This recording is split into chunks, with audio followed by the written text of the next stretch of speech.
सातारा जिल्ह्यातील वाई तालुक्यात शनिवारी 16 डिसेंबरला पहाटे मोठी घटना घडली आहे। वाई तालुक्यातील ओझर्डी गावात धूम धरणाचा कालवा फुटल्यानं संपूर्ण गावामध्ये पाणी शिरल्याने पूर स्थिती निर्माण झालेली आहे।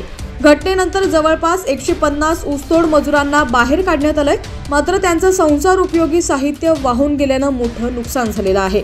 याबाबत सविस्तर माहिती अशी आहे की वाई तालुक्यातील धूम धरणाचा डावा कालवा पांडेगावच्या हद्दीत शनिवारी मध्यरात्री 3 वाजण्याच्या सुमारास फुटला।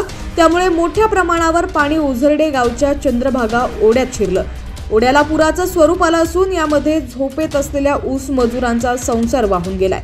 घटनेनंतर रातोरात जवळपास 150 ऊसतोड मजुरांना सुरक्षितपणे बाहेर काढण्यात आलं असून सुदैवानं कोणतीही जीवितहानी झालेली नाहीये। मात्र मजुरांचा संसार उपयोगी साहित्य वाहून गेले, तसंच 12 बैलांना वाचवण्यात यश आलं असून 2 बैल पुरामध्ये वाहून गेलेले आहेत। दरम्यान या घटनेची माहिती मिळताच स्थानिकांसह वाईचे प्रांताधिकारी राजेंद्र कुमार जाधव, भुईज पोलीस ठाण्याचे SPI रमेश गर्जे यांनी घटनास्थळी धाव घेतली। पहाटे 4 वाजल्यापासून ऊसतोड मजुरांना मदत प्रशासनाकडून सुरू होती। त्यांना सुरक्षित स्थळी हलवण्यात आलेलं आहे।